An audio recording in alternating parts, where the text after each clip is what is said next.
Hello, welcome to Lil's Vintage World. This video is a book review of 1 Year's Time by Angela Milne. This book is part of the British Library Women Writers series, and I was very kindly sent this copy for review from the British Library. So thank you, British Library, for sending me this lovely, wonderful copy. This book, when I knew about it, I was in conversation with Simon Thomas, who is a series consultant, and he said to me, I think you'll really like this book. And he was so right.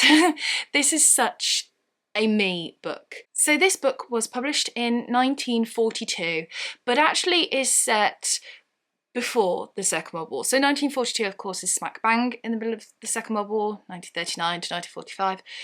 But the book is set before that. We in the book are told about like the grumblings of war, the up and coming war. It's very rarely mentioned, but when it is, you know that it's something that is going to take place but has not yet started. So it's set kind of like late 30s, and it's about a woman who's 24 called Elizabeth, but known as Liza. And when we first meet her, we are told that she has recently gone to a party and met a man called Walter, and they have began a relationship. This relationship is a sexual relationship. So they are going on dates and they are courting each other, but they're also having that sexual relationship, which is not unknown of this period, but not the done thing, so to speak. They, in their circle, have friends that are in the similar situation, so they have friends that also are unmarried, yet having a sexual relationship.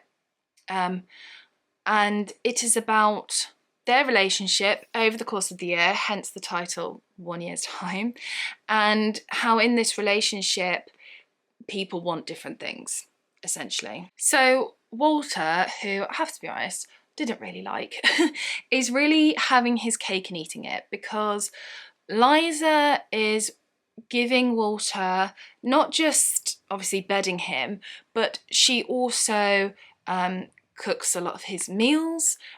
She does a lot of the cleaning, because she spends they spend most of their time when they're together at her flat, and the reason why, like, she gave a few reasons to him as why spend so much time at her flat, and like the first reason was like, oh, because it's easier to cook and stuff like that. It's just like, okay. And then she also does like washing, she mends his shirts as well, and she does things essentially that are traditional roles of a wife of that period, but she doesn't get out of it what he gets out of it. So he gets the freedom of being single, with also the benefit of obviously having a person when he wants for that reason, but also he does have someone to do those kind of like wifely roles that he would have to find someone or pay someone to do elsewhere. She, on the other hand, it actually ends up more in a negative viewpoint, because being unmarried means that she still has to work her job, and finances are a big thing for her. See, she is a secretary, and every penny she's kind of counting of where it kind of goes. He doesn't have to worry about money. She does. And when they're in this relationship, she still has to worry about money, because she can't give up her career in some retrospects when they're not kind of like together. She needs money, she needs rent, and she needs to pay for like food and things like that. And the financial side of not being married means that she doesn't have that she doesn't have that protection. And yeah, it's about these two people in this relationship where essentially over a course of period, one very clearly wants one thing from it, which is to stay single. That's what he wants. He wants what they have at the beginning all the way through, whereas what she wants is eventually to get the convenience and the convention of marriage which will benefit her. That's what this book is about. I don't want to say any more, and I don't want to, of course, give the game away of what happens with their relationship, but that is what it's about. I really enjoy books about relationships. I can't help it. It's such a me thing. And I love books in the 30s. That's also a me thing. I love books which kind of questions place in society, which this really does. And it's a book that I thought I would forget, to be honest. When I was reading it, I thought, oh, I really enjoy it now, but I think I might forget it. I have not forgotten this book at all. It's been like very subtly just lingering in the back of my head ever since I put this down. And I just can't shake it off, in all fairness. It's just a book that I can't shake off. And I think the reason why is because I really shouldn't like Liza, but I can't help but do. So Walter, I don't like him. Okay, it's very clear what Liza wants, and it's very clear that he doesn't want to give it to her, and I don't really like him. And you know, you can see that it hurts her, but it continues, and it's like, stop it, stop it. But Liza, I kind of want to go and like shake it off.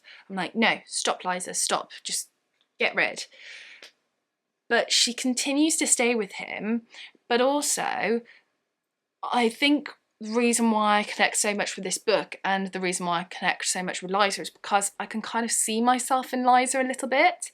So there's points in this novel where Liza watches what she's saying and kind of changes who she is to suit him. She's changing her and making herself who she thinks he wants her to be, if that makes sense. And I've been guilty of doing that before. I've been in relationships in the past where I haven't been my true self because I thought that's not what I should be. I should be who I think they want me to be. And that's not right. I should just embody myself. I mean, I'm in a relationship now where I am my true geeky, nerdy self, and you know, that is something that in my relationship is nurtured and just allowed to flourish. Hence a lot of books, hence this YouTube channel. It was actually my husband's idea to start this YouTube channel. And that is what's right. Hiding who yourself is not right, and Liza does that in the novel. And I'm guilty of doing that before in the past, and I think that's why I connected with this book so much, because I have been in Liza's situation. And therefore, at times where I was thinking, oh, you should just get rid of him, I'm like, come on, wakey, wakey. And yeah, I really, really, really enjoyed it. I read this really slowly, even though I was desperate to know how it was going to end and what was going to happen. I read it really slowly, and I didn't cheat. I didn't get to the end first. I just carried on nice and slowly, taking it all in, enjoying and savouring every last moment. But it was wonderful. So yes, that is my review of 1 Year's Time by Angela Milne. I really, really enjoyed it. Rating wise, I'm not actually sure what to rate it. I put this book down a while ago and just thought I'll give it time to like sit in my head and see how I feel on it. I still don't know. It could be a 4, 4.5, a 5. Who knows? But it's really, really good. It's a really strong book, and I love it very, very much. And it's definitely one of my favourites of my collection that you can see here, my ever-growing collection. So there is my review of 1 Year's Time. Let me know in the comment section if you have read this book yet, if so, what you think of it, or if you haven't read it yet, what do you think of my review? Have I teased you enough? Do you think it's a book that you would like? If you like the books that I like, if you think, oh, we have very similar tastes, then you will like this book because I thought it was great. So thank you so much for watching this video. Take care, and I shall see you soon for the next one. Bye for now.